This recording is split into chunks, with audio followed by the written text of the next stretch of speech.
Sigurado ako. Nandun talaga ako kagabi. Papunta sana ako sa bayan tapos bigla kong nakita sa di kalayuan ang tatay mo. Pauwi na siya. Balak ko nga sanang batiin at salubungin kapag nagtagpo na kami Pero bago ko nagawa yun, bigla na lang may sasakyan na bumangga sa kanya. Buti na lang at nakapagtago ako ng mabilis. Pero ayun nga, sasakyan mismo ni na Madam Sonia ang nakita kong bumangga sa kanya. Pagkatapos nila siyang banggain, binalikan pa at sinagasaan ang katawan niya. Wala nang dapat pang patunayan. Alam kong kayo may gawa nito kay tatay. Kung inaakala niyong nagtagumpay kayo sa mga plano niyo dahil pinatay niyo ang punong abala namin, nagkakamali kayo. Baka nakakalimutan niyo lahat kami rito nagkakaisa. Isa lang ang paninindigan namin. Bilang anak ng punong abala, isang balita ko lamang sa mga kababayan ko. Pare-pareho nila kayong itataboy rito.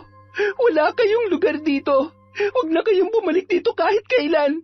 At kapag nakita pa ulit kitang tumapak dito sa bakuran namin, magdedemanda na ako. Taon 2016. Visayas. Maagang bumabagtas patungo sa bayan ang karamihan sa mga residente ng isang sitio. Bitbit nila ang kanilang mga paninda, sakay ng tricycle o nakatangan sa mga bisikleta upang maghanap buhay. Isa sa kanila si Liza, isang dalagang masigasig sa kanyang munting negosyo. Nagtitinda ng hamburger, footlong at iba pang street food na kilalang patok sa kanilang lugar. Sa hanay ng mga nagtitinda, siya ang pinakadinadayo.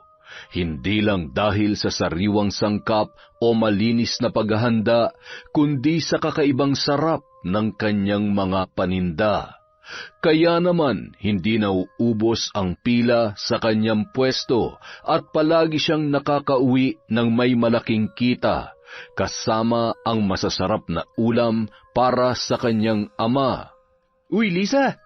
Hala, Owen, ang aga mo ngayon na. Hindi pa nga ako tapos magbukas ng pwesto, Wala pa ako naluluto. Ganun talaga. Kesa mamaya pa ako pumunta. Mas matagal nang hihintayin ko sa pila. Grabe ka. Pero seryoso ha? Ngayon lang ulit tayo nagkita. Isang buwan na ba yung huling punta mo rito? Kasi lagi namang mahaba ang pila dito Ilang beses na akong sumubok pumila pero hindi ko talaga matiis. Alam mo namang madali akong mainip. Saka sobrang init din. Hindi ko na kaya yung nakatayo sa gitna ng araw ng matagal. Kaya naisip ko, puntahan ka na lang na maaga. Para pagbukas mo, ako ang unang customer mo. Nako, pasensya na. Alam mo, hindi ko rin inaasahan na papatok tong negosyo na naisip namin ni tatay Hindi ko akalaing magugustuhan nila yung mga luto ko. Di ayos yan. At least may pinagkakaabalahan ka. Hindi tulad dito sa amin. Karamihan, puro tambay lang. Nagsisiga-sigaan sa kalsada pero wala namang silbi. Kaya ikaw lang talaga yung tinuturing kong kaibigan Ayokong makisama sa mga taong walang patutunguhan sa buhay. Grabe ka naman. Pero salamat ha. Ikaw ba, anong pinagkakaabalahan mo ngayon? Ako? Nag-aaral pa rin pero nagsa-sideline din kahit papano. May mga nagpapagawa ng website at nagpapaayos ng computer. Kaya yun munang pinagkakakitaan ko. Hindi naman kalakihan ng kita pero kahit papano may sarili na akong baon. Aba, mabuti yan. Hindi mo na kailangang humingi sa magulang mo. Ituloy mo lang yan. Ngayon pa lang, sigurado akong malayo mararating mo. Pagka-graduate mo, siguradong mas gagaling ka pa dyan. Siyempre, inspired ako sa iyo Ginagaya lang naman kita. Gusto ko rin habang bata pa ako, may sarili na akong diskarte. Sa panahon ngayon, mahirap nang umasa lang sa diploma Kailangan marunong kang dumiskarte. At sa'yo ko natutunan yun. Naks, salamat naman. Pagka-graduate mo, anong plano mo? Siyempre, Maynila na. Doon ako maghahanap ng trabaho. Wala namang matinong oportunidad dito Talaga? Alam mo, parang ganun din ang gusto ko balang araw. Sa tingin ko, mas madami pang customer ko kung ililipat ko sa Maynila tong negosyo ko. Baka nga mapalawak ko pa't makapagpatayo pa ako ng sariling pwesto. Yan talagang gusto ko para sa amin ni tatay. Kapag stable na yung kita, makukumbinsi ko na siyang sumama na lang sa akin sa negosyo at hindi na kailangan maghanap pa ng ibang trabaho. Ikaw pa, siguradong magagawa mo yan. Ang galing mo kaya. Pero, asan na ba si tatay mo ngayon? Ayun, nasa malayong lugar.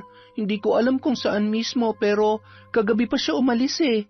May sideline ulit sa construction. Tinutulungan pa rin ba siya ni Mayor? Oo naman. Siya lagi nagbibigay ng mga sideline kay tatay. Siya rin yung nagbigay ng puhunan para makapagsimula ako ng negosyo. Kung hindi dahil kay Mayor Tolentino, wala akong matitinda rito ngayon. Buti pa kayo may matinong mayor. Sa amin, puro kurakot. Ang daming pinatay yung building pero wala namang natatapos. Tapos ngayon, yung bagong tatakbo, kamag-anak niya rin. Nakakasawa na. Sino pa ba yung ibang tumatakbo? Meron pa namang iba, pero sa nakikita ko, malabo silang manalo. Kaya parang tinatamad na akong bumoto eh. Wala rin naman magbabago. Sa inyo ba, may mga bago bang kandidato? Parang halos lahat bago. Hindi ko mga kilala. Pero sana kung sino man ang manalo, ipagpatuloy niya yung nasimula ni Mayor Tolentino. Ngayon lang ulit kami nakaranas ng ginhawa eh. Sayang naman kung masisira lang. Pagkabukas pa lang ng pwesto ni Liza, agad nang dumami ang mga tao sa pila. Hindi nagtagal, abala na siya sa pagluluto at pagseserbisyo. Walang patid ang pagdating ng mga gutom na customer. Lumilipas ang maghapon na hindi siya nakakapagpahinga. Sunod-sunod ang order at sa bawat lumalabas na pagkain mula sa kanyang lutuan, mas lalo pang humahaba ang pila. Pagsapit ng 8:00 ng gabi, saka pa lamang tuluyang nauubos ang tao sa kanyang pwesto. Kasabay nito, ubos na rin ang lahat ng kanyang paninda. Napabuntong hininga siya habang nagsisimulang magligpit. Ramdam ang pagod pero masaya sa naging benta ng araw na yon. Sa gitna ng kanyang pag-ayos, bigla siyang napatigil nang mayroong lumapit sa kanya. Kumusta ang negosyo? Eto, sold out na naman. Bakit bumalik ka? Wala lang. Gusto lang kita makita habang nagliligpit. Naku, ikaw talaga? Ganitong oras ba lagi nauubos ang paninda mo? Dati, mas maaga. Madalas, hapon pa lang ubos na. Kaya maaga rin akong nagsasara. Pero ngayon, umaabot na talaga ako ng gabi eh. Mas marami na kasi akong supply. Balak ko pang dagdagan para makapagbenta pa ako hanggang 10:00. Ayos yun. Dito sa amin, kahit gabi, marami ka pa rin magiging customer. Lalo na yung mga galing sa trabaho. Kapag tinatamad na magluto, dito na lang kumakain sa labas. Malamang, dadami pang customer mo. Yun nga rin ang iniisip ko eh. Ang problema, baka hindi ako payagan ni tatay na magpaabot ng ganun katagal. Sobrang tahimik kasi sa amin. Nakakainip umuwi na mag-isa. At least kung magpapalit ako rito, pag uwi ko, diretso tulog na. Gusto mo, tulungan kita magligpit? Nako, kaya ko na to. Salamat, Owen, ha? O siya, kung uuwi ka na rin, aalis na rin ako. Dadaan pa ako sa shop ng tito ko eh. May pinapagawa lang sa akin. Sige, mag-iingat ka. Pagkatapos magligpit, sinimulan ng paandarin ni Liza ang kanyang tricycle para umuwi sa kanilang baryo. Mahigit 1 oras din ang biyahe bago siya makarating. Tay, mano po? Anak, ginabi ka yata ngayon. Medyo dumami lang po ang customer. Pero sa susunod, huwag ka masyado magpagabi, ha? Tay naman, wala po kayong dapat ipag-alala. Hindi naman delikado sa bayan kahit ganitong oras. Marami pa rin tao doon. Kaya yung masasamang loob, nag-aalangan lumabas. Saka, mabuti nga ito eh. Ibig sabihin, patok pa rin ang paninda natin kahit gabi na. Kung hindi lang ako naubusan ng supply kanina, baka hanggang ngayon may bumibili pa doon. Ganun ba? Ay, dapat nating ipagpasalamat sa Diyos yan. Lagi kang magdasal tuwing gagabihin ka, ha? Siyempre naman po. Nga pala, tay, ito pong ulam mo. Wow, kalderetang manok, adobong sitaw. Paborito ko yan, ha. Ang dami mo namang iniuwi, anak. 2 lang naman tayong kakain. Ayos lang yan, tay. Tara na, gutom na ako eh. Gusto kong magpakabusog. Salamat, anak, ha. Pasensya ka na. Ngayon lang ako nakauwi. Wala pa akong pasalubong sa'yo. Hindi pa kasi tapos yung ginagawa namin sa trabaho. Saka, hindi ko pa sahod eh. Nako, Tay, wag nyo nang isipin yon. Hindi nyo kailangan gawin yon. Ako na po ang magpapakain sa inyo. Hindi tulad ng iba na sa magulang pa humihingi ng pagkain. Ayokong tumulad sa ganon. Hanggat malakas ang negosyo ko, ako magdadala ng pagkain at pera dito. Kung pwede nga lang, gusto ko na kayong patigilin sa trabaho eh. Tulungan nyo na lang ako sa bayan. Naiintindihan naman kita, anak. Pero alam mo naman ng tatay mo, ayokong tumigil sa pagkayod. Pakiramdam ko kasi pag huminto ako, para na rin akong tumanda ng tuluyan. Kahit senior na ako, marami pa akong gustong gawin. Mas gusto ko pa rin yung may sariling trabaho at nakakagala. Nalilibang din ako noon. Hayaan nyo, Tay, pag yumaman tayo, ipapasyal ko kayo sa kung saan-saan, kahit sa ibang bansa pa. Talaga? Abay, gusto ko yan. Pero sa ngayon, anak, i-enjoy mo munang pagkabata mo. Minsan, pag wala akong ginagawa, turuan mo ako magluto para ako naman na magtitinda pag wala akong trabaho. Naiintindihan ko na gusto mo makatulong pero bigyan mo rin ng oras ang sarili mo. Makipagkaibigan ka, maglibang ka rin. Hindi masama magtrabaho pero may tamang edad para dyan. Salamat po, Tay. Tatandaan ko po yan. Huwag po kayo mag-alala. Sige anak, halika't kumain na tayo. Mukhang masarap tong luto mo. Kinabukasan, maagang nagising si Liza at tulad ng nakasanayan, wala na ang kanyang ama. Maaga rin itong pumapasok sa trabaho, kaya sanay na siyang mag-isa kapag sumasapit ang umaga. Tahimik siyang naghanda, nagluto ng almusal, nag-ayos ng paninda at siniguro na wala siyang makakalimutang dalhin sa bayan. Masayahing bata si Liza, pero ngayon may ibang dahilan kung bakit siya masayang lumabas ng bahay. Hindi lang siya excited na magtinda, excited din siya na makita si Owen. Si Owen lang kasi ang nagparamdam sa kanya na hindi siya nag-iisa. Sa lahat ng mga nakilala niya, ito lang ang may kapareho niyang pananaw sa buhay. Hindi ito tulad ng ibang kabataan na inuuna ang paglilibang. Pareho silang mas piniling magbanat ng buto kesa umasa sa magulang. At para kay Liza, may kung anong kaginhawahan sa pagkakaroon ng isang taong nakakaintindi sa kanya. Habang abala sa pag-aayos ng kanyang pwesto, biglang dumating ang binata. Basa pa ang buhok nito, halata na bagong ligo. At nang mapalapit ito kay Liza, naamoy niya ang pabango noon na preskong-presko. Halong amoy ng sabon at banayad na halimuyak ng kahoy, kaya hindi niya napigilan ang bahagyang pagngiti. Magandang umaga, Liza. Uy, ang aga mo na naman ah. Siyempre, kabisado ko na kung anong oras ka dumarating at umuwi. Kaya inaagahan ko talaga. Saka medyo marami rin kasi akong bibilhin mamaya sa'yo. May bisita kasi ako at ipapatikim ko sa kanila yung burger at footlong mo. Habang abala sa pag-aayos ng mga sangkap, napalingon si Liza sa mga batang nagtatakbuhan at nagsisigawan sa kalsada. Puro pawis at dumi ang mga yon, pero halata ang kasiyahan sa kanilang mga muka.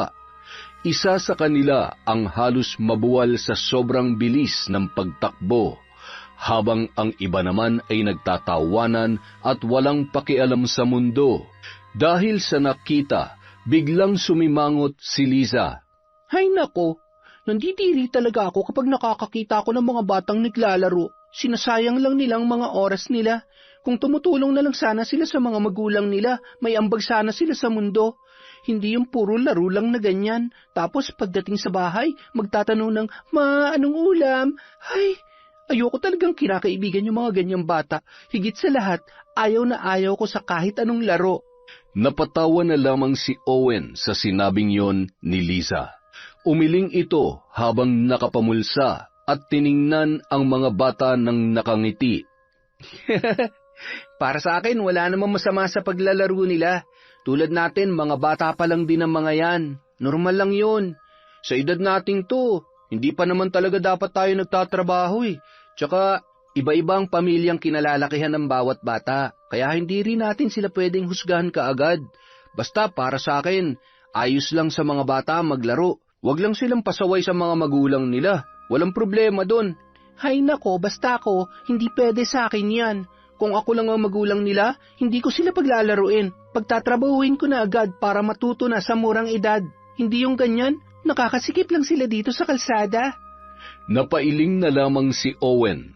Halatang aliw na aliw sa pagiging seryoso ni Liza sa kanilang pinag-uusapan. Okay lang yan, ano ka ba? Hayaan mo na lang sila. Bilisan mo na dyan ng pagluluto para makapagbukas ka na at na makapila na ako. Hay nako, sandali nga lang, malapit na rin to. Samantala, nang mga sandaling yun ay may dumating na pulang sasakyan sa naturang sitio. Agad na bumaba si Sonia Aguilar. Huminga siya ng malalim.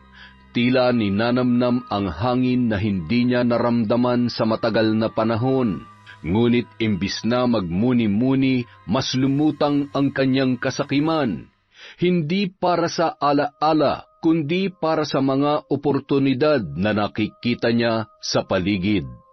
Sumunod namang bumaba ang iba pa niyang mga kasamahan, kabilang ang kanyang anak na si Donald na agad na nagtakip ng ilong at tila hindi komportable sa paligid. Grabe! Tingnan mo anak ko, totoo nga ang sinasabi nila. Bukod sa masaganang bunga ng mga pananim rito, malawak din ang buong kalupaan. Ngayon pa lang ay hindi ko na mabilang kung ilan ang pwede kong maipatayo rito. Mami, sigurado ba talaga kayo na dito kayo sa lugar na to tatakbo bilang mayor? Wala naman tayo masyadong kakilala rito eh. Tingin nyo ba mananalo kayo rito? Alam mo ang balita ko, halos lahat ng mga residente dito ay hindi nakapag-aral. Makaluma kasi ang culture ng mga tao rito. Bukod sa sinauna nilang pananamit, nasa panahon pa rin ng kalesa ang mga mindset nila. Ganyan ang mga taong mas madaling utuin kesa sa mga nakakasalamuha natin sa Maynila. Maniwala ka anak, kayang-kaya kong manalo rito. Eh bakit naman kasi mayor pa? Dapat dumiretso na kayo sa Senado, Mami. Sayang naman ang popularidad nyo kung dito lang kayo tatakbo. Hindi ka rin may boboto ng ibang supporters mo na hindi taga rito sa bayan na to. Anak, dito ako lumaki at nandito halos lahat ng kamag-anak natin. Matagal lang ako nagsilbi sa Maynila pero dito talaga ang hometown ko. Di hamak na mas malaki ang chance kong manalo dito. Maniwala ka, magiging magandang kinabukasan ng pamilya natin dito. Sige, Mami, ikaw ang bahala. Pwede na ba akong bumalik sa kotse? Ang init dito eh. Ano mainit? Kita mo nga ang lakas-lakas ng hangin, oh. At ang bango-bango pa. Hindi ako sanay sa sariwang hangin ng ganitong klaseng lugar, Mami. Mas gusto kong hangin sa aircon. Punta na ako sa kotse. Ah, ikaw ang bahala. Basta ako dito ko itatayo ang mga dream projects ko. Ngayong nandito na ako. Akin na ang lupang ito. Akin na! Kinabukasan, muling nagbalik ang mga Aguilar sa naturang baryo. Ang una nilang kinausap ay ang punong abala sa nasabing lugar. Walang iba kundi si Mando. Kasama nito ang kanyang nag-iisang anak at kanang kamay na si Liza. Bilang bahagi ng kanilang tradisyon, sa halip na magmano ay lumuhod sina Liza at Mando sa harap ng mga Aguilar. Ipinagdikit ang mga palad sa kayumuko sa mga ito ng 5 segundo. Isang matipid na yuko naman ang itinugon ng mayamang pamilya bago tumayo ang mag-ama. Nanibago tuloy ang babaeng kakandidata. Hindi nito alam na ganoon pala ang pagbati ng mga residente rito sa mga dayuhan. Magandang umaga. Kayo po ba si Tatang Mando? Ay, opo. Heto nga po palang anak kong si Liza. Magandang araw po sa inyo. Ikinagagalak ko po kayong makilala. Ah, wow ha? Manunusblid yata ako sa lalim ng Tagalog nila. Pero sige, pagbibigyan ko na. Ay, siya nga pala. Ikinagagalak ko rin po kayong makilala. Tatang Mando at Liza. Ako nga pala si Sonia Aguilar, ang tumatakbong mayor dito sa inyong bayan. Ito naman ang anak kong si Donald Aguilar. Tumatakbo siyang senador. Nandito pala kami para maglibot-libot dito sa lugar niyo at malaman ang inyong pamumuhay rito. Kandidato po pala kayo. Nako, maligayang pagdating po dito sa aming sityo. Gusto niyo po ba ng makakain? Ay, hindi na po. Baka masira pa ang tiyan ko. Ay, ano po yan? Ay, ang ibig kong sabihin, busog pa po kami. Nandito lamang talaga kami para makapanayam kayo at para ibahagi na rin ang aming mga paunang plataforma para dito sa inyong lugar. Ay, wala pong problema. Gusto niyo po bang tumuloy sa loob?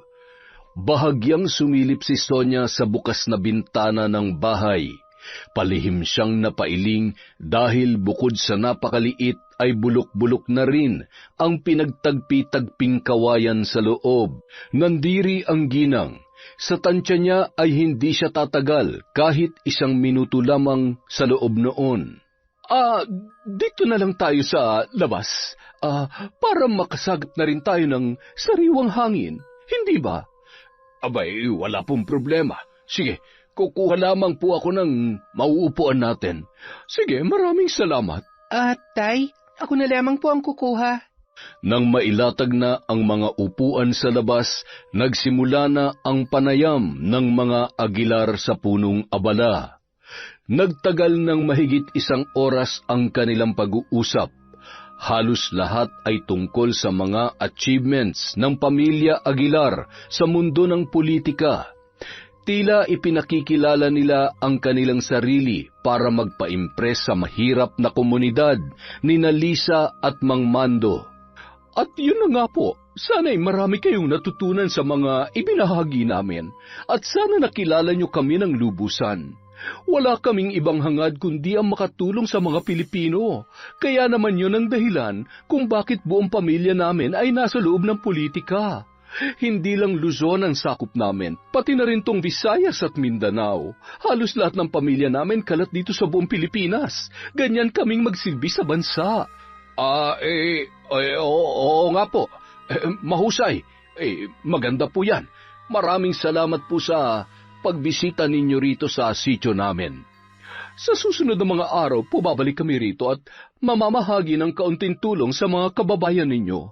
Isa itong sityo ninyo sa mga prioridad namin na pagandahin at paunlarin. Sana'y suportahan niyo po ako, pati na rin ang anak ko sa Senado. Opo naman. Maraming salamat po sa inyo. Nang makaalis na ang mga panauhin, ipinasok na muli na mag-ama ang kanilang mga upuan sa loob ng bahay. Tay, iboboto niyo po ba yung babae na yon bilang mayor dito? Ay, ewan ko, hindi ko alam anak. Parang hindi ko siya gusto eh. May pakiramdam kasi ako sa kanya kanina na parang may itinatagong yabang yung pamilya na yon. Hindi naman ganoong magsalita si Mayor Tolentino, hindi ba? Oo nga po napakalayo niya kay Mayor. Sayang, mukhang wala yatang matinong kandidato na tumatakbo ngayon dito sa atin. Basta, wag mo na lang silang masyadong isipin. Bata ka pa, wala ka pa sa tamang edad para bumoto. Ang isipin mo lang muna ay ang sarili mo, ang negosyo mo. Ako naman munang bahala sa kanila. Kikilalanin ko muna silang mabuti. Kinabukasan, muling nagbalik ang pamilya Aguilar sa sityo. Mas enggrande na ang dating ng mga yun. Sa gitna ng isang munting entablado, ipinalabas nila ang isang video presentation kung saan ipinagmamalaki ang magiging proyekto nila. Mga modernong gusali, malalawak na subdivision at isang bagong bayan na para daw maging high class at dayuhin ng mga turista.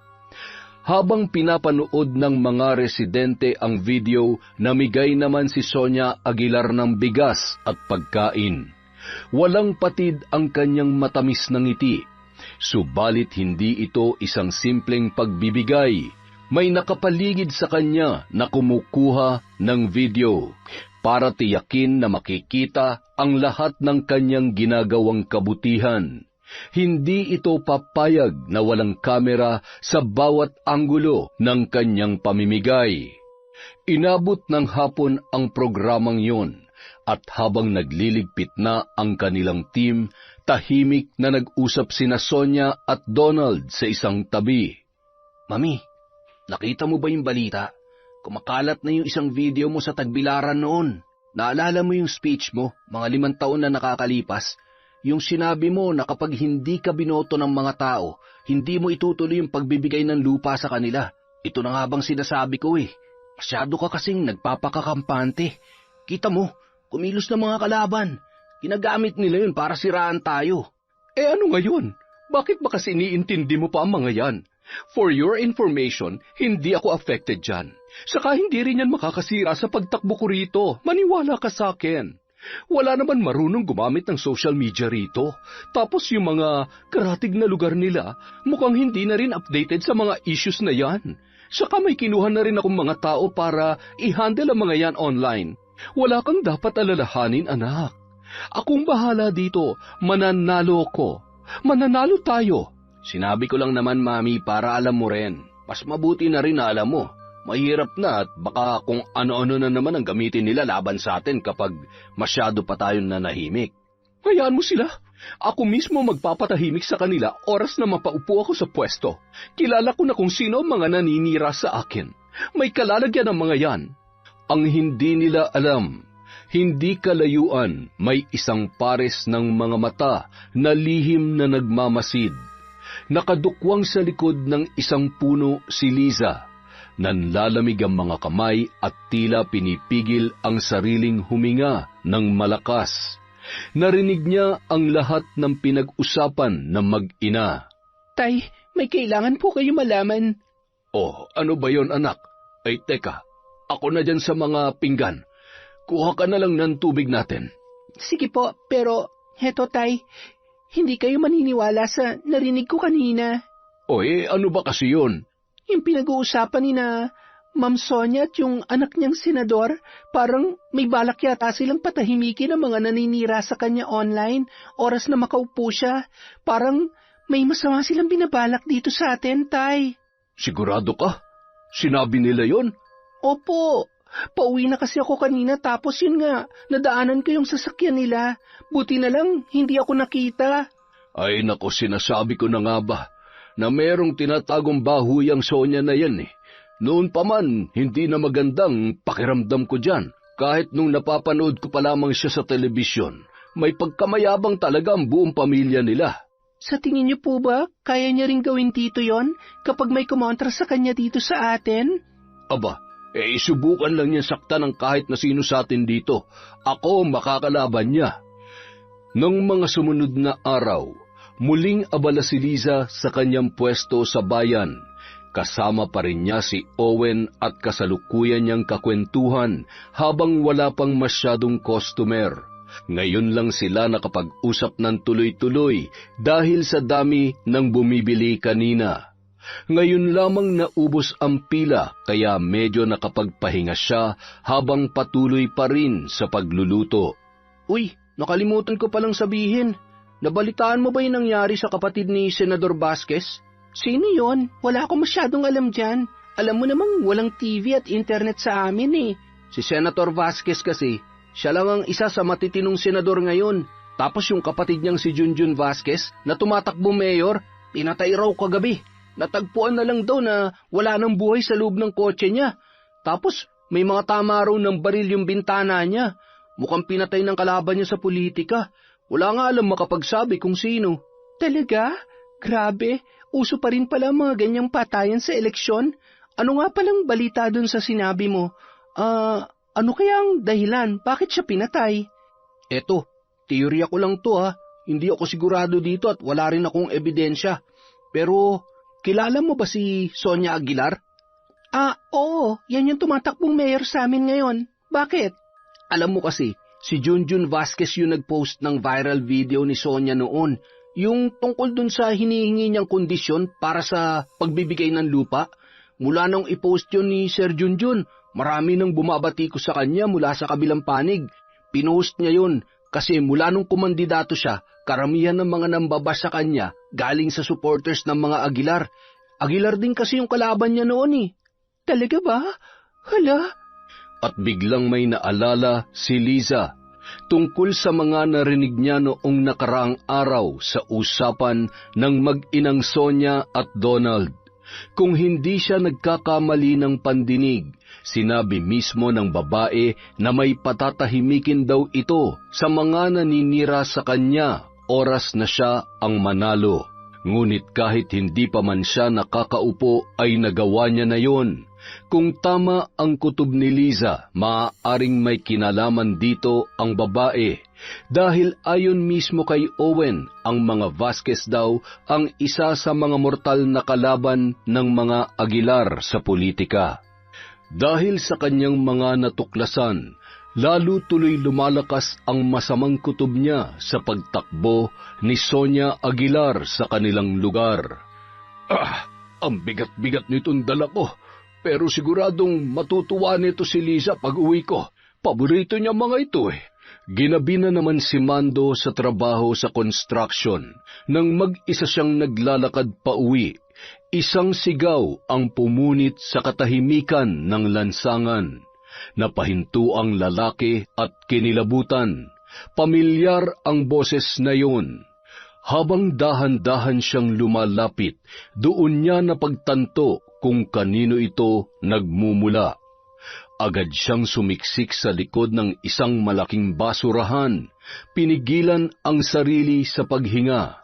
Saktong-sakto, huminto sa paglalakad ang babae, kasabay ang pagbulyaw sa kausap nito.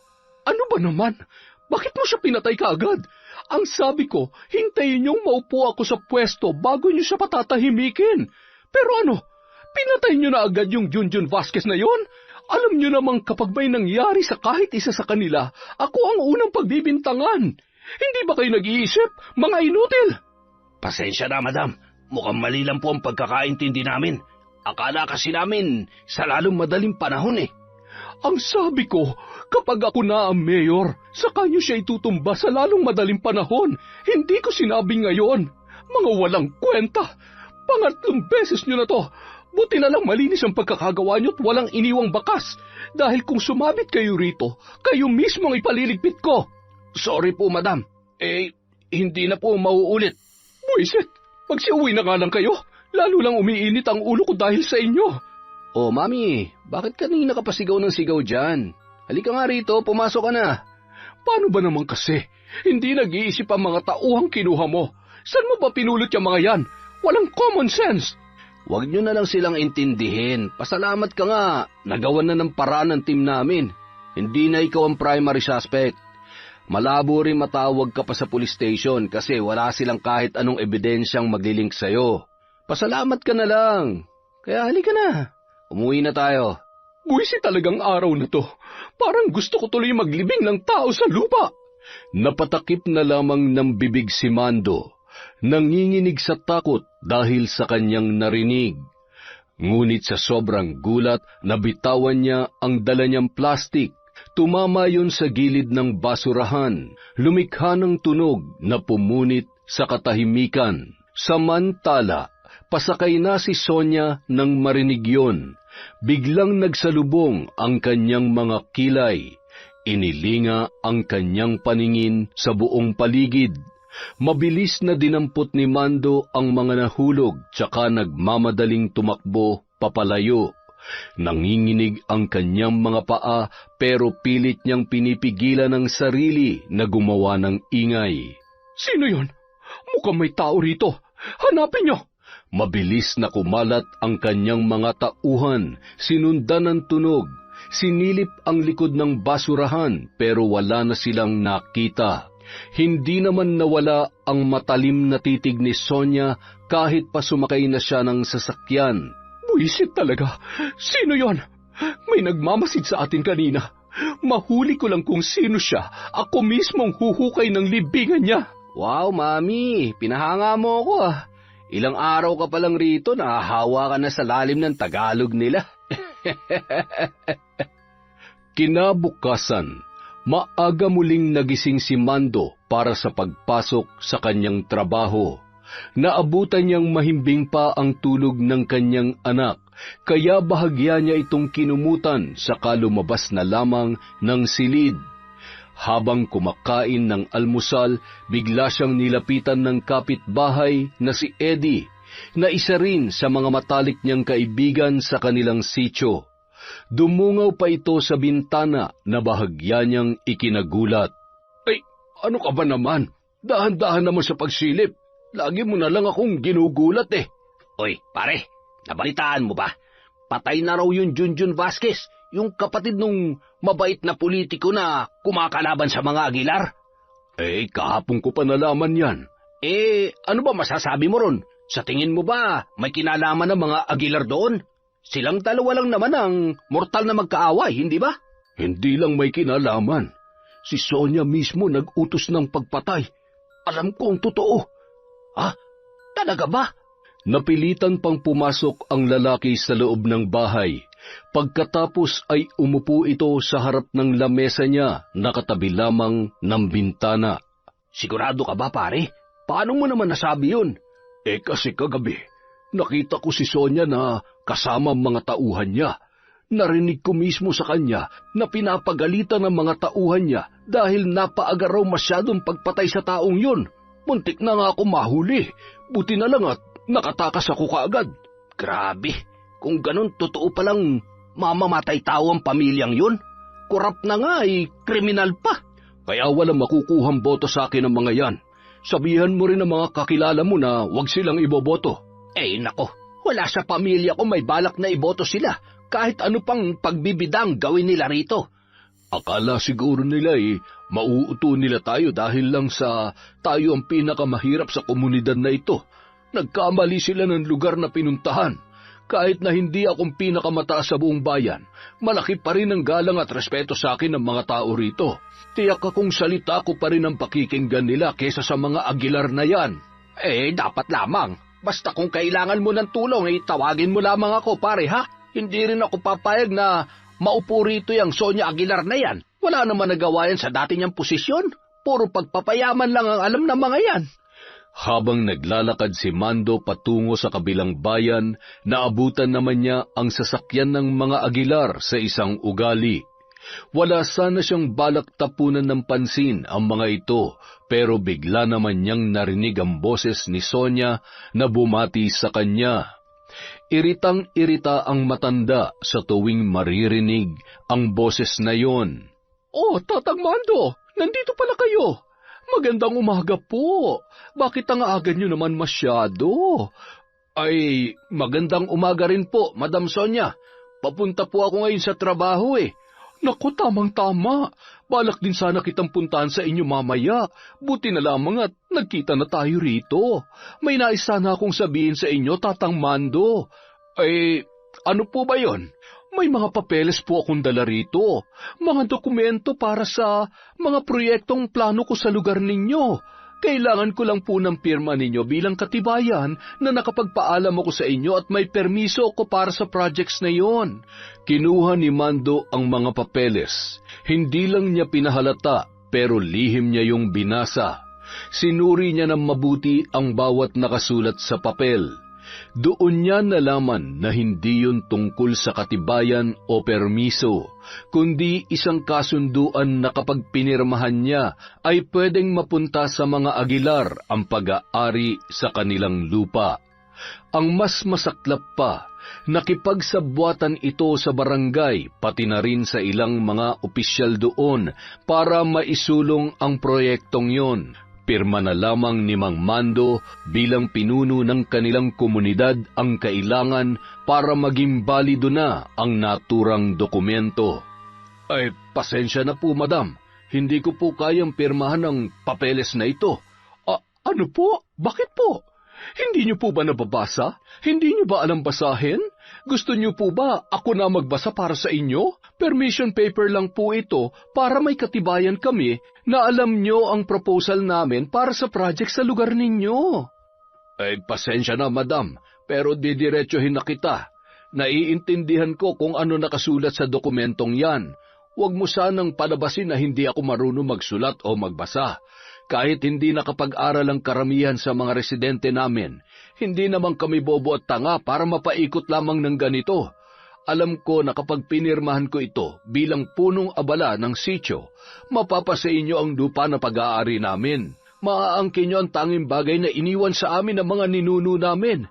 Napilit naming ipinaglaban at pinrotektahan sa loob na mahabang panahon. Pasensya na po, pero wala po kaming balak ibigay ang kahit katiting ng aming lupa. At hindi rin po kami interesado sa mga proyektong itatayo nyo roon.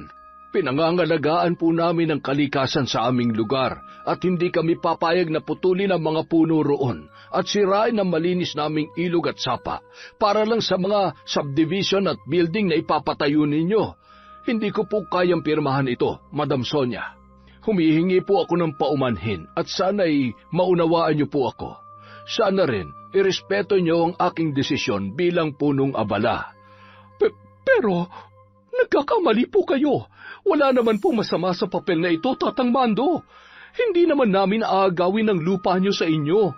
Tutulungan lang naming umangat ang mga buhay ninyo at mapaganda ang inyong lugar. Pasensya na po, Madam. Pero maghanap na lamang po kayo ng ibang lolokohin. Gaya po ng aking sinabi, hindi kami interesado sa kung anumang proyektong itatayo ninyo. Kontento na po kami sa kung anong meron kami ngayon. Pero, hindi po pwede yan. Nakahanda ng lahat ng kailangan para sa project na yan. Hindi na pwede yung ginagawa niyo ron ngayon. Kailangan niyo magbago. Bago na ang panahon ngayon, kailangan niyo makisabay. Wala pong magbabago sa desisyon naming lahat. Maraming salamat po, Madam, at pasensya na kayo. Hindi na hinintay pa ni Mando na makapagsalita ang babae. Tinalikuran niya na yun kaagad at hindi niya na rin namalayan ang pagtalim ng paningin nito sa kanya. Kung ganon, marunong ka palang bumasa at magsulat, ha? Sige, kung hindi kita makukuha sa ganitong paraan, gagamit ako ng tradisyonal na paraan para makuha ang gusto ko sa inyo. Walang kaalam-alam si Mando na may kakilalang mambabarang si Sonia sa isang lugar sa Siquijor. Balak niyang lapitan ang taong yun para magpatulong sa bagong plano na nabubuo sa kanyang isipan. Iba na ang proyektong kanyang gagawin at sisimulan niya na ito sa lalong madaling panahon. Sa tindi ng kanyang iniisip, ewan na lamang niya kung hindi niya pa makuha ang loob ng mga tao sa sitio. At kapag lahat na ng mga ito ang nagsalita, siguradong wala nang magagawa kahit pa ang punong abala. Isang gabi, habang naglalakad pauwi si Mando, na muling bitbit ang biniling pasalubong para sa kanyang anak, sasabihin niya na rin dito na baka simula bukas ay hindi na siya makakauwi gabi-gabi dahil kakailanganin na nilang manatili sa trabaho. Sa kalagitnaan ng kanyang paglalakad, isang rumaragasang sasakyan ang umagaw sa kanyang paningin. Bago pa siya makagawa ng aksyon, nabangga na siya ng kotse at tumilapon na papalayo. Sa lakas ng pagbunggo noon, napunta kung saan-saan ang mga dala niyang pasalubong, habang siya naman ay bumagok ang ulo at mabilis na nagkalat ang dugo sa lupa. Nagmamadaling umalis ang sasakyan. Sa halip na siya ay tulungan, ginulungan pa siya nito sa huling pagkakataon na lalong nagpalasog ng kanyang mga buto. Samantala, sa di kalayuan ay may isang matang nagmamasid. Kinabukasan, isang masaklap na balita ang sumalubong kay Lisa. Halos gumuho ang kanyang mundo nang makita ang bangkay ng kanyang ama. Lasog-lasog ang katawan nito, duguan ang ulo at halos hindi na makilala ang muka. Mabilis na bumuhos ang luha ng dalaga. Dahan-dahan siyang lumapit sa katawan ng kanyang ama. Pagkuway niyakap niya yon habang nanginginig sa labis na emosyon ang kanyang mga kamay. Halos hindi maipinta ang kanyang muka dahil sa labis na paghagulgol. Pati ang ilang mga taong naroroon ay napaiyak na rin habang pinagmamasdan ang dalaga. Nang araw ding yun, nagbalik ang mga Aguilar sa kanilang lugar. Nang mabalitaan ng mga tao ang nangyari sa kanyang ama, siya agad ang unang pinuntahan ng mga ito. Nakikiramay kami sa nangyari. Hindi talaga kami makapaniwala. Huwag ka mag-alala. Sasagutin namin lahat ng pangangailangan ng burol niya hanggang sa mailibing siya. Bibigyan natin siya ng maayos at marangal na libing.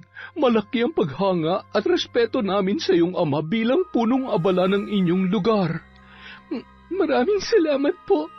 Pero gusto ko po sana mahuli kung sino ang bumangga sa tatay ko. Yun ang mahirap, anak. Dahil walang CCTV dito sa lugar ninyo o kahit mga tanod man lang na nagroronda sa gabi, walang nakakita sa nangyari. Hindi nga natin malaman kung aksidente lang ba ang pagkakabangga sa kanya o sinadya talaga. Yun nga rin ang dahilan kaya gusto kong makatulong dito. Kapag ako na ang naupo bilang mayor, palalakasin ko rin ang seguridad sa buong lugar na ito para hindi na muling maulit ang pangyayaring ito. Hindi po ako naniniwalang aksidente lang ang pagkakabangga kay tatay.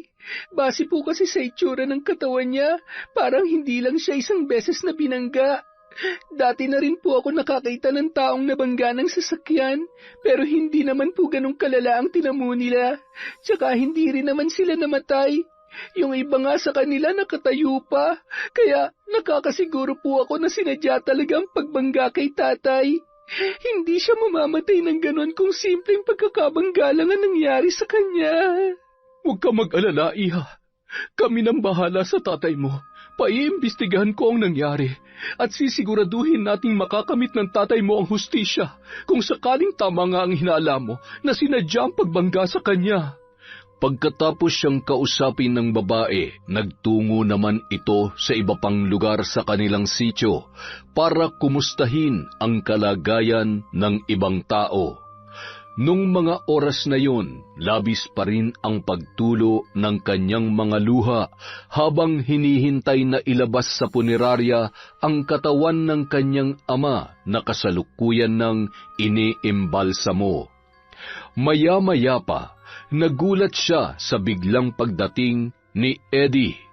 Lisa, mabuti at nandito ka pa. Mang Eddie, buti po nakarating kayo dito. Kasalukuyan na pong inaayusan si tatay sa loob. Naghihintay na lamang po ako rito sa labas. Lisa, Iha, makinig ka. Alam ko nangyari sa tatay mo. Ano po? Nakita ko kagabi habang pauwi ako.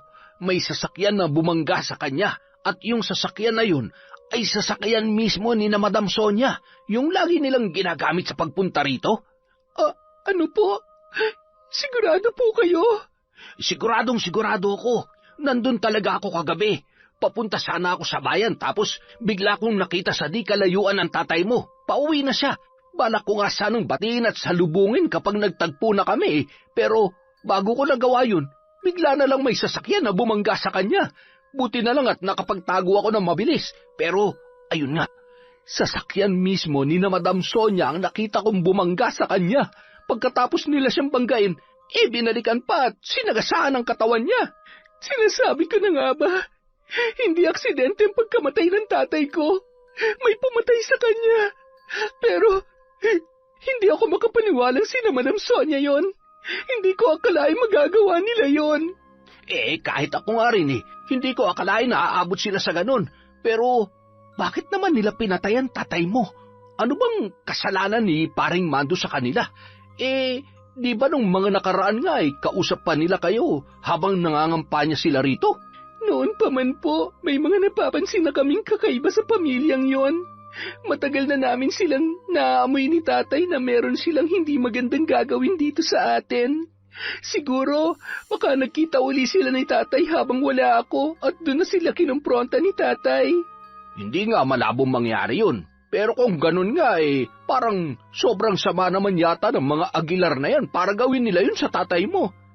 Hindi lang sila basta masama. Mga demonyo sila. Hindi niya na napigilan pang humagulhol. Napayakap na lang siya kay Mang Eddie at pilit namang pinakakalma ng matanda ang kanyang loob. Kinabukasan, maraming dumalo sa burol ni Mando. Nasa harapan pa rin ng kabaong si Lisa at panay ang iyak, habang si Eddie naman ay nasa tabi lamang at nakabantay sa bata. Maya-maya pa, tila may nagbago sa ingay sa paligid, parang may bagong panauhin na dumating. Nakuha nito ang atensyon ng lahat ng tao. Pati si Liza na kasalukuyang iniiyakan ang ama sa harap ng kabaong ay napalingon din sa pinagmumulan ng ingay. Laking gulat niya nang masilayan ang mga Aguilar.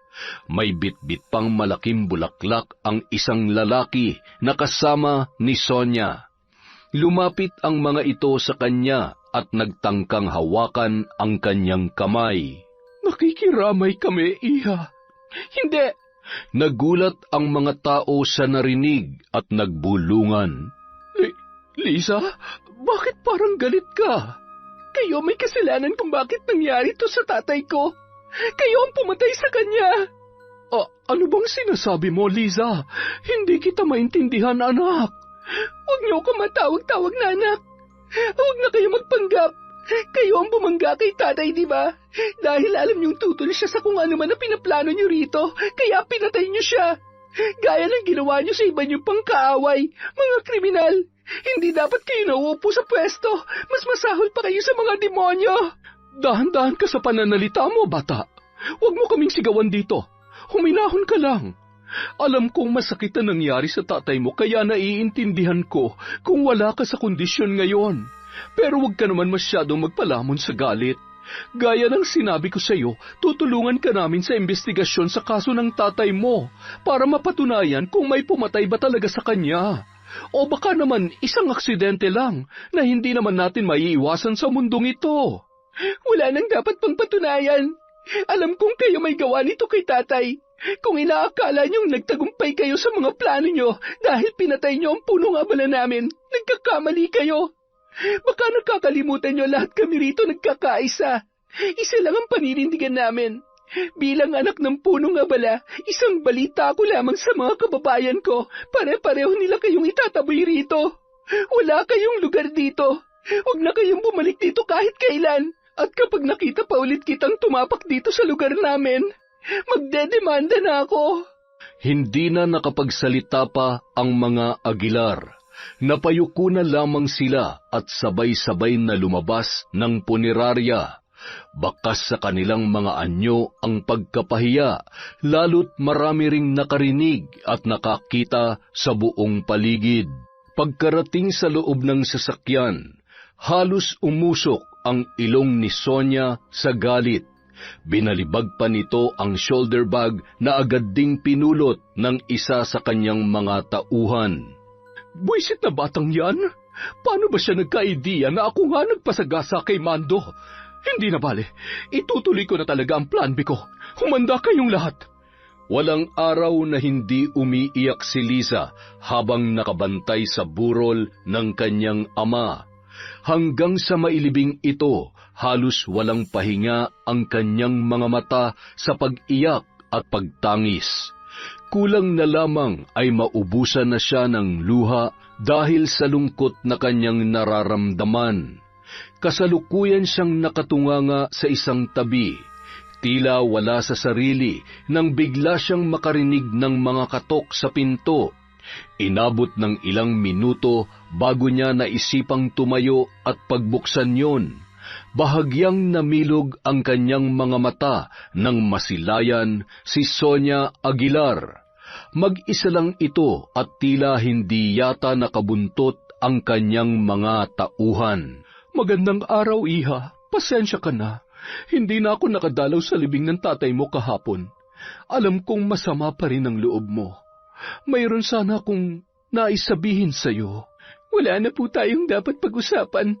Sinira niyo ng buhay ko. Pero ito'ng tatandaan niyo.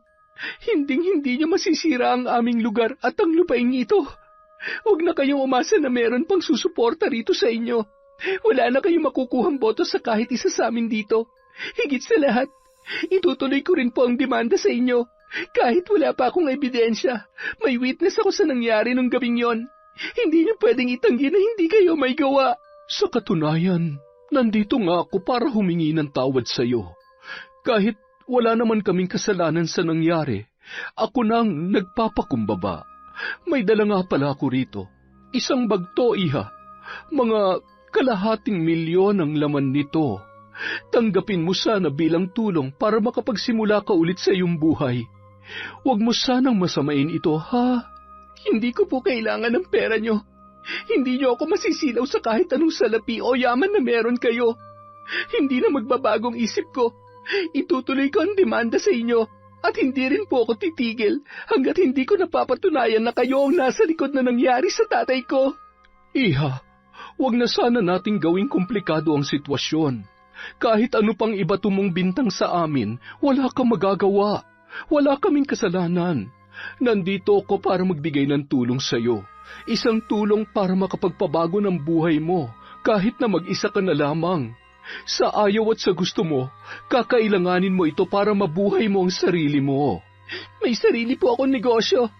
Wala kayong mapapala sa panunuhol na ginagawa nyo. Umalis na kayo rito. Kung ayaw nyo makalimutan ko na mas matanda kayo sa akin. Maya-maya lang din lalabas na ako at pupunta sa mga bahay-bahay para isa-isang sabihan ng mga kabaryo ko na huwag kayong iboto. Kaya kung ako sa inyo, umatras na kayo ngayon pa lang. Dahil kung hindi, sama-sama kaming gagawa ng ingay para dungisan ang pangalan nyo. Malapit ng eleksyon, kapag nagkaroon pa kayo ng isang issue, siguradong malaki ang epekto nito sa reputasyon ninyo. Kung ganon, sige. Wala na ako magagawa. Siguro, ibibigay ko na lamang ito sa judge na hahawak sa kaso ng tatay mo para kahit magdemanda ka, hindi ka na rin papanigan ng korte. Sayang, binigyan na kita ng pagkakataon para maayos ang buhay mo, pero ikaw na mismo ang sumira nito. Tinalikuran na siya ng babae, dala ang bag na puno ng pera. Nais pa sana niya itong sagutin pero hindi na siya nakakilos dahil sa labis na galit. Halo-halong emosyon ang sumasabog sa kanyang utak. Hindi niya napigilan ang pagsarado ng mga kamao dala ng sobrang galit. Nang sumunod na araw, handa na si Liza na simulan ang kanyang plano laban sa mga Aguilar. Sa tulong ni Mang Eddie ay iimbestigahan nila ang nangyari sa kanyang ama. Hahanap sila ng mga ebidensya na pwedeng magdiin kay Sonia. Ngunit bago pa niya yun magawa, isang masamang balita ang nakarating kay Liza. Ang kapitbahay nilang si Melo, dinapuan daw ng malubhang sakit. Bigla na lamang nagkaroon ng malalalim na sugat ang buong katawan nito, kasabay ng pagdapo ng isang mataas na lagnat. Sinilip niya ang kalagayan ni Melo, halos masuka siya sa naging itsura ng lalaki.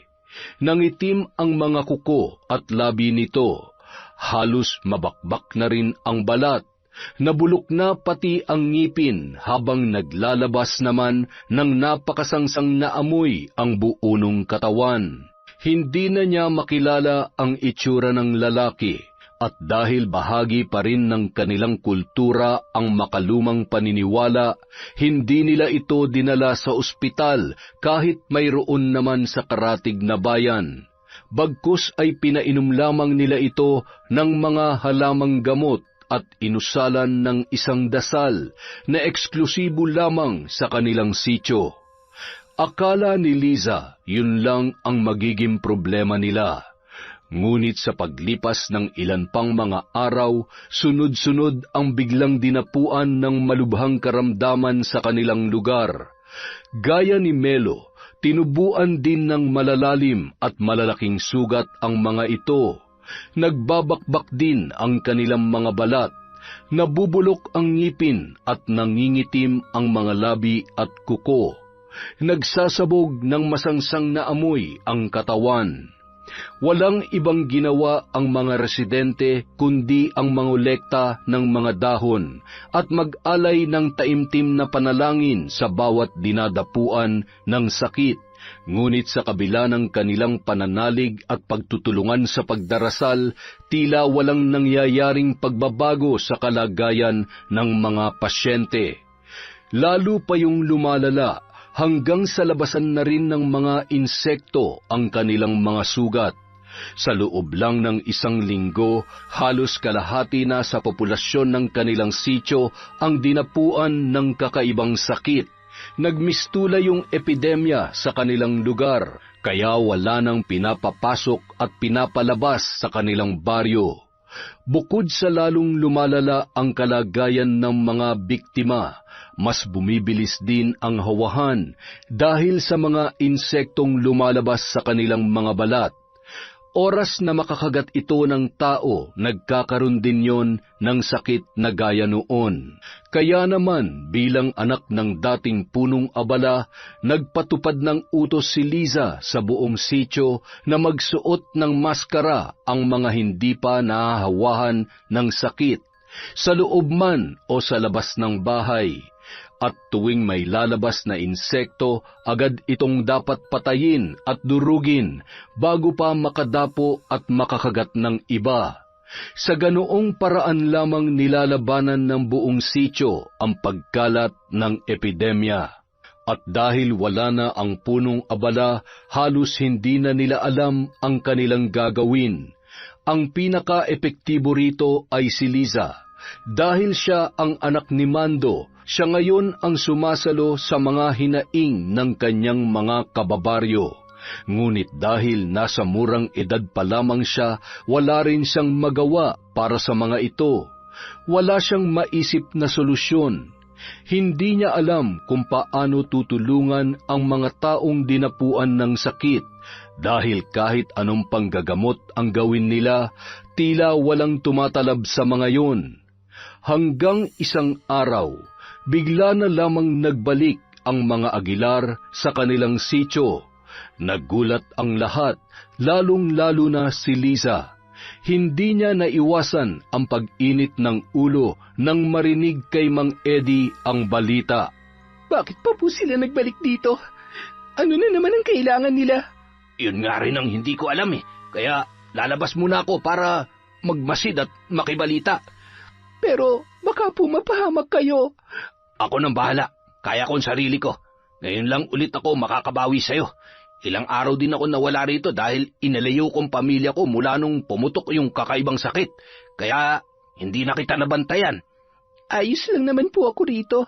Sa awa ng Diyos, hindi pa ako nahahawa hanggang ngayon. Pero sa totoo lang, parang ang hirap pala maging punong abala. Sa loob ng linggong nagdaan, wala naman ako nagawa para sa mga kababaryo natin. Huwag mong isipin yun, ano ka ba? Bata ka pa, Liza. Hindi mo pa trabahong ganitong bagay. Kaya nga ako nandito para tulungan at gabayan ka. Pero hindi mo ba sisilipin kung anong ginagawa ng mga Aguilar sa labas? Kita ko kasi kanina parang naglilibot-libot sila sa mga kabahayan. Wala na po akong balak harapin sila kahit kailan. At kung kumatok man sila rito, sabihin niyo wala ako. Papatayin ko na rin muna mga ilaw at isasara ang mga bintana para hindi na nilalapitan tong bahay namin. Pagkaraan ng ilang araw, isang panibagong balita ang kumalat sa buong sityo. Marami na raw sa mga residente ang gumaling. Bagamat may iba pa ring kasalukuyang pinahihirapan ng sakit na yon, mas marami naman daw ang bilang ng mga gumaling at nanumbalik na ang kanilang sigla. Naisip ni Liza, mukhang ngayon palang umiepekto ang mga dasal na kanilang ginagawa at umaasa siya na magtuloy-tuloy na yon. Ngunit makalipas ang ilang oras, may kumatok sa kanyang pintuan. Sa kanyang pagbukas, laking gulat niya nang makita na yun ay walang iba kundi si Sonia. Iha, magandang araw. Kumusta ka na? Nandito nga pala kami para... Hindi ba may usapan na tayo? Na ayoko na makikita na pupunta kayo dito. Pero hindi mo alam kung gaano kalaking tulong ang nagawa namin sa mga kababaryo mo. Kami ang naghahatid ng lunas dito. Ang mga lunas na dinala namin ang dahilan kaya marami na sa kanila ngayon ang gumagaling. Kaya lang kita pinuntahan dito para ihatid ang balitang ito, para mabawasan na rin ang bigat sa iyong kalooban. Ano po bang ibig niyong sabihin? Paano kayo nakatagpo ng lunas sa isang sakit na hindi pa naman nadidiskubre? Paano ko ipapaliwanag sa iyong lahat kung alam kong hindi mo rin naman ako paniniwalaan? Kaya nga gusto ko sana magkaayos na tayo. Dahil mas marami tayo matutulungan kapag magkasama tayo at tanggap nyo kami rito. Hindi ko po kayo matatanggap dito. At lalong hindi kayo matatanggap ng mga kababaryo ko. Wala sa amin ang boboto at susuporta sa inyo. Kaya kahit ano pang tulong ang gawin nyo, wala kayong mapapala sa amin. Tingnan lamang natin, bata. Gayunpaman, pasensya ka na ulit sa abala. Gaya ng dati, muli siyang tinalikuran ni Sonia na parang gustong mang-asar. Talagang inuubos na ng babaeng yon ang kanyang pasensya. Kaunti na lamang at makakalimutan na niya na bata pa lamang siya at baka kung ano na ang magawa niya rito. Nang sumunod na mga linggo, nagkaroon ng motorcade ang ilan sa mga tumatakbong mayor sa kanilang lugar. Tahimik lang na nanonood si Liza sa bintana ng isang eksena ang umagaw sa kanyang pansin. Nagulat na lamang siya nang biglang lumakas ang mga sigawan ng sina Sonia Aguilar na ang dumating. Kumakaway pa ito sa mga tao habang nakasakay sa likod ng isang magarang truck. Hindi siya makapaniwala sa kanyang nakikita. Bakit ganon? Bakit pumapalakpak ang mga tao sa kanya? Ano nangyayari dito? Napilitan na lamang siyang lumabas ng bahay at nakiusyoso sa mga tambay sa gilid. Bakit po parang sinusuportahan pa nila si Madam Sonia? Ay, ano ka ba naman, Liza? Hanggang ngayon ba, galit ka pa rin sa kanya? Ha? Bakit po hindi? Kami kasi, nagbago ng tingin namin sa kanya. Napatunayan niya na kaya niya tayong tulungan sa kahit na anong sakuna o kalamidad. Kita mo naman na nangyari. Sa lahat ng mga tumatakbo rito na nagbigay ng mga tulong at dasal ay sina Sonia lang ang nakapagpagaling at nakapagpahinto sa sakit bago pa ito kumalat sa buong lugar. Kung hindi dahil sa kanya, baka ngayon ay laman na tayo ng balita dahil sa lumalalang sakit. Salamat sa Diyos, dumating ang isang katulad niya rito. Kaya wala na kaming dahilan ngayon para hindi siya suportahan. Pero, siya po ang pumatay sa tatay ko. Kahit si Mang Eddie nakita niya ang nangyari nung gabi. Sila po ang sumagasa kay tatay. Hindi po natin dapat sinusuportahan ng mga taong ganyan.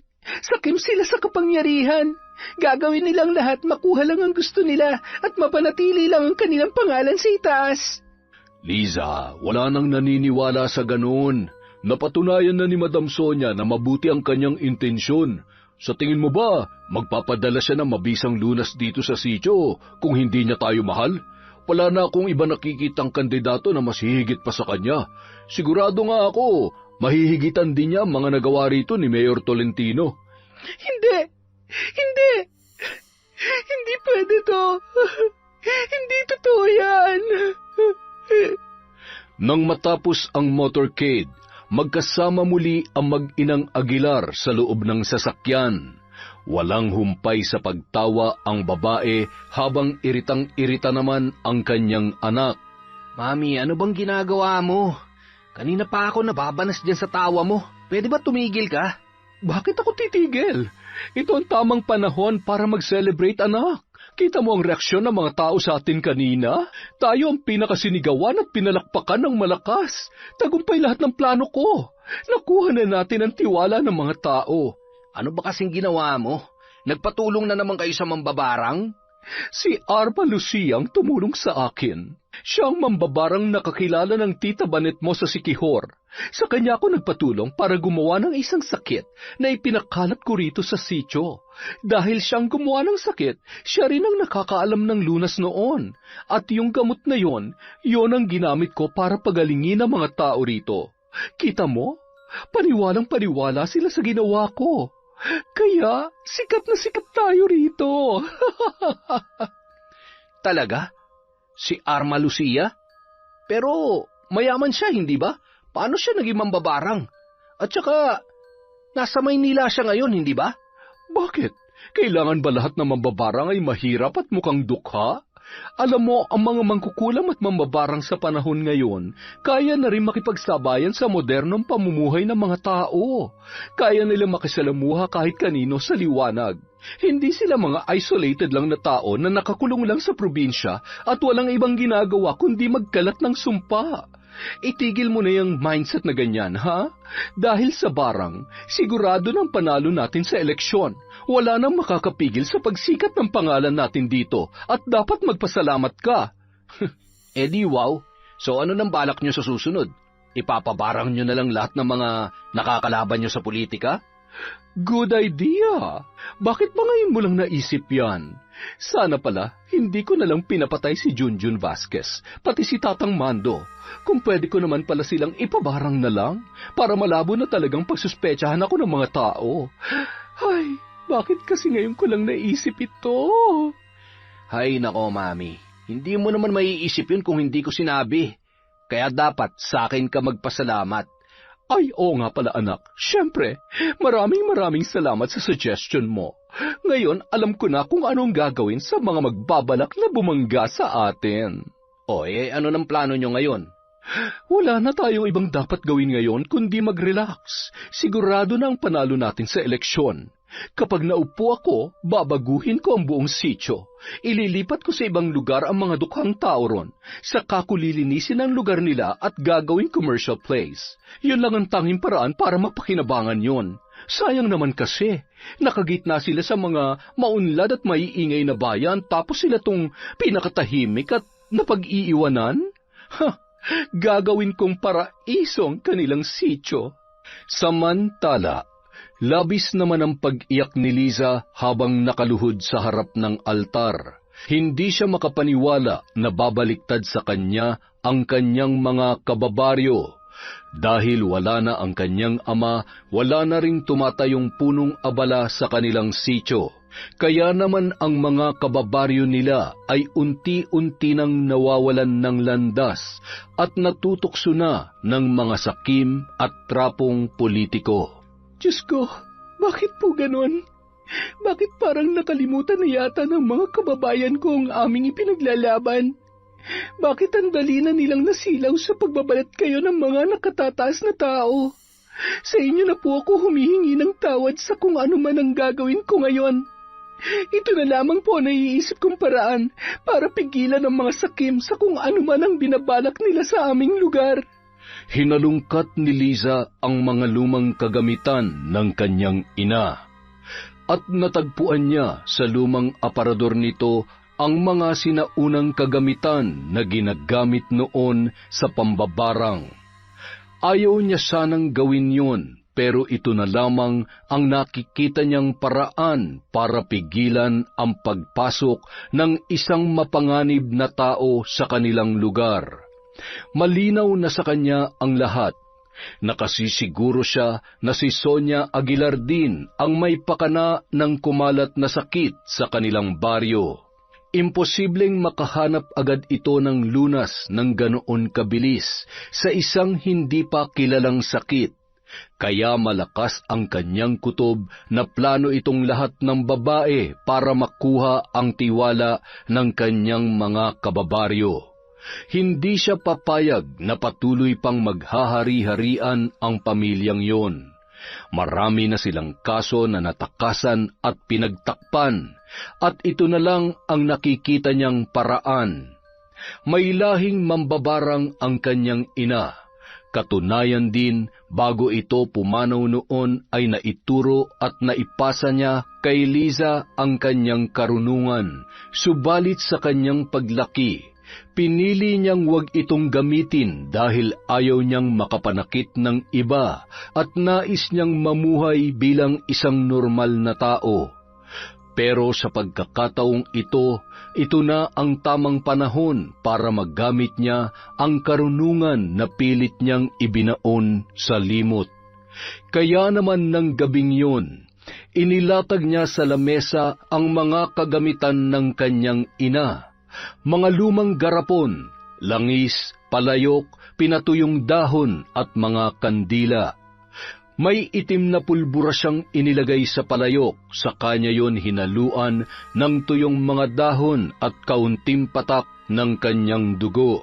Dinikdik niya yon hanggang sa maghalo ang mga sangkap, sa kanya pansamantalang itinabi sa gilid.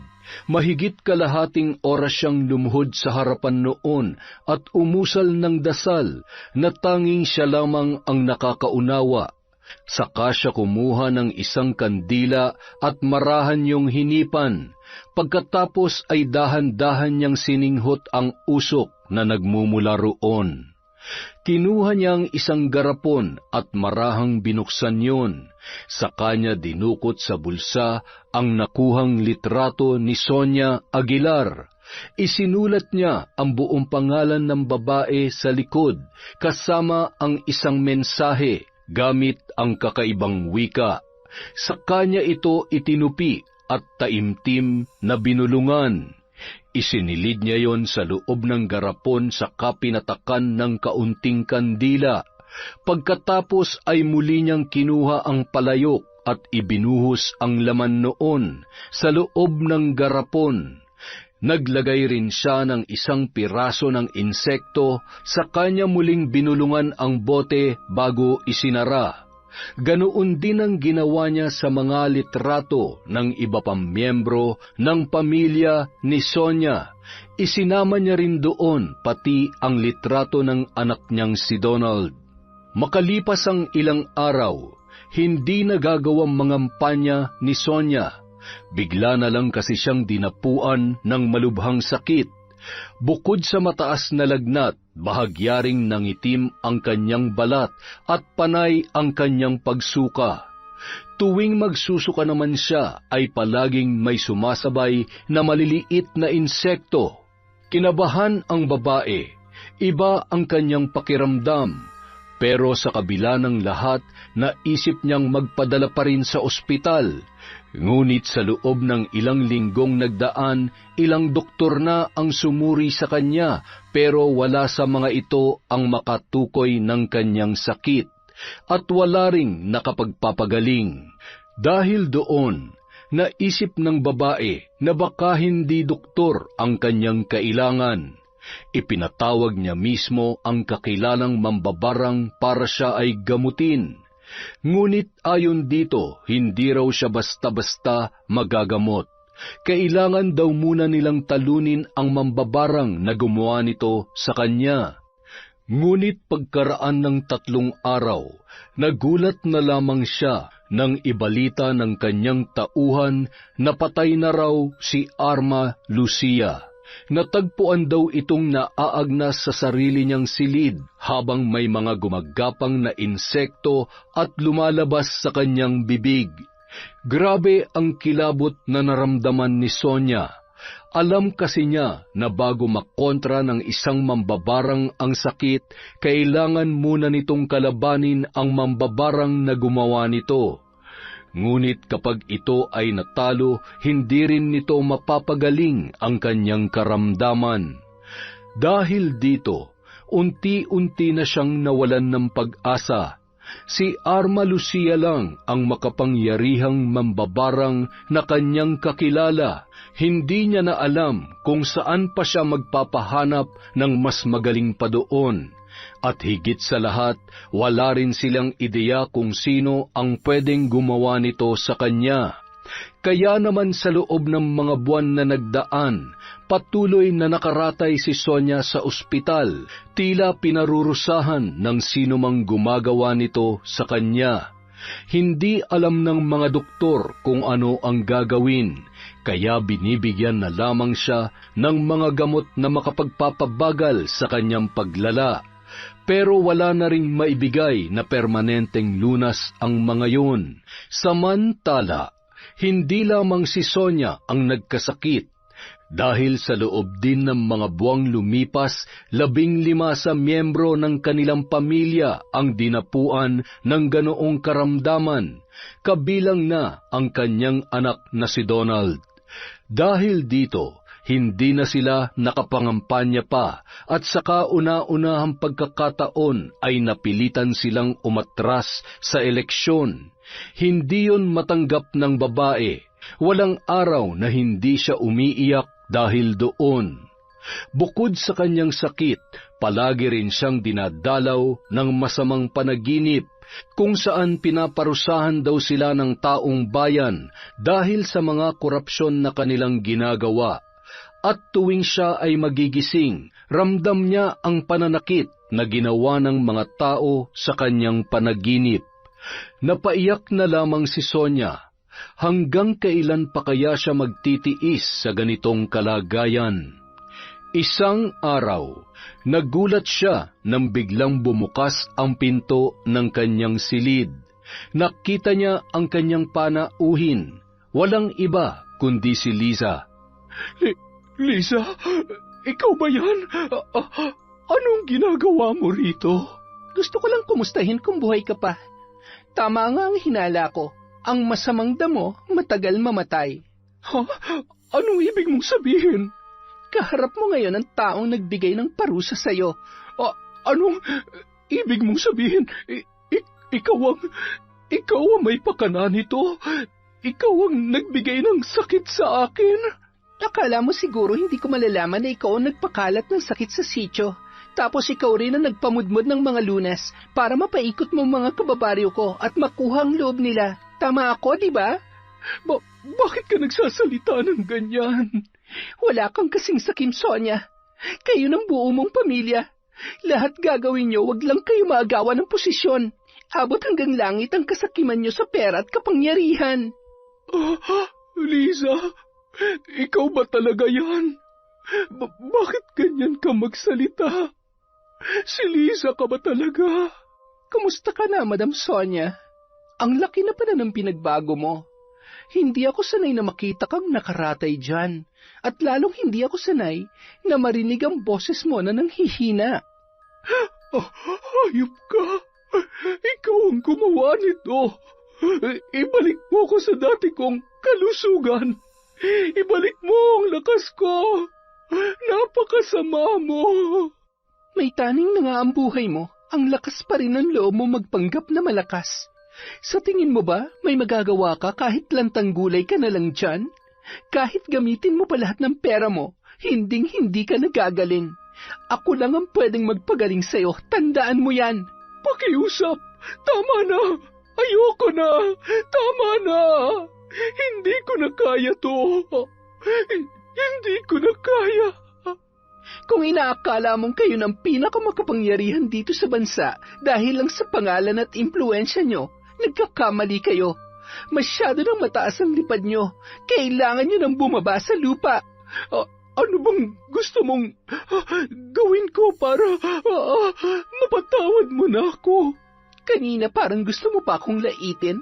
Ngayon nagmamakaawa ka na. Diretsuhin mo na lamang ako. Ano bang kailangan mo para matigil na ito? Ang kailangan ko ay hustisya para sa ginawa mo sa tatay ko at sa buong sityo namin. Makukuha ko lang yon kung mamamatay ka rin. Hindi. Parang awa mo na, Lisa. Patawarin mo na ako. Bigyan mo pa ako ng pangalawang pagkakataon para magbago. Ipinapangako ko magbabago na talaga ako. Gagawin ko na ang tama. Ayoko pang mamatay. Alam kong mabuti kang bata, Liza. Hindi mo kayang pumatay. Pakiusap, parang awa mo na. Hindi mapigilang mapaiyak ni Liza. Sa labis na emosyon, hindi na niya nagawang sagutin pa ang babae. Tinalikuran niya na ito at lumabas na lamang ng ospital. Tama nga ang sinasabi noon na hindi naman talaga niya kayang pumatay. Nadala lamang siya ng kanyang emosyon. Ngayon ay nagsisisi na si Liza kung bakit pa siya gumawa ng kasalanan sa kanilang Diyos para lamang makapaghiganti. Ilang linggo rin niyang pinag-isipan ang bagay na yon. Sa huli, nangibabaw sa kanya ang pagsisisi. Napagtanto niya na hindi niya dapat ilagay sa sarili niyang mga kamay ang batas. Ang dakilang Diyos na lamang ang bahalang magparusa sa mga taong katulad ni Sonia. Kaya naman, ng araw ding yon, binawi niya na ang sumpa na ipinataw niya sa pamilyang yon. Hindi niya kayang makita ang sarili na lamunin ng kadiliman dahil lamang sa karunungang yon. Nais niya na itong kalimutang muli at ibaon sa limot. Nang mga sumunod na buwan, nagulat si Liza sa balita. Kusa na raw sumuko sa otoridad sina Sonia at Donald. Harap-harapang inamin ng mga ito sa harap ng kamera ang kanilang mga kasalanan. Pagkatapos ay nanghingi rin ito ng tawad sa isang tao na bagamat walang binanggit na pangalan ay batid niyang siya ang tinutukoy noon. Hindi niya akalaing tototohanin ng babae ang sinabi nito na magbabago na oras na bawiin niya ang sumpa. Ngayong magaling na si Sonia, ito na mismo ang sumuko sa mga otoridad para pagbayaran ang kanyang mga kasalanan. Maraming salamat po, Diyos ko. Dahil nilinis niyo ang puso ng pamilya na aking pinarusahan. Sana po patuloy niyo silang gabayan sa tamang landas at sana'y magtuloy-tuloy na ang kanilang pagsisisi. Naway gawin na nilang tama para sa taong bayan. Sana rin po, linisin niyo na rin ang puso ng iba pang trapo sa politika. Ayoko nang gamitin pang muli ang karunungang yon para lang turuan sila ng leksyon.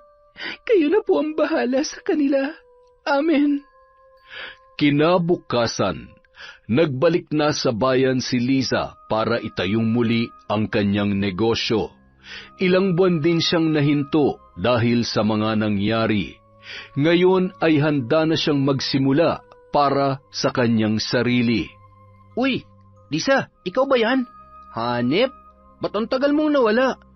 Sobrang namiss kita, ah. Namiss din naman kita, Owen. Pasensya na, ha. Marami lang kasing nangyari.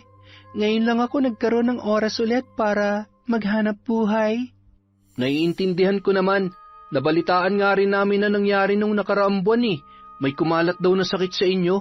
Akala ko nga kung napano ka na eh. Buti na lang okay ka na ngayon. Alam mo, ang dami kong gustong ikwento sa'yo. Kaso, lagi kasi akong abala rito eh. Kung may oras ka, sana makapunta ka rin sa amin para doon tayo makapag-usap ng mabuti. Sige ba? Siguro sa isang linggo kapag wala akong pasok, papasyal ako sa inyo. Ang dami ko rin gustong sabihin sa'yo eh. Pero alam kong busy ka dyan, kaya ayoko namang abalahin ka ng sobra. Salamat talaga ah.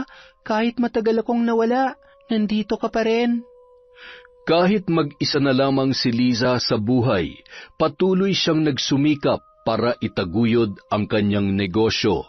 Sa paglipas ng panahon, natupad din niya ang pangarap na makapunta sa Maynila at doon na rin siya nakapagtayo ng sariling pwesto. Kasama niya sa Maynila ang kaibigan niyang si Owen na sa mga panahong yon ay isa ng manager sa isang malaking IT company.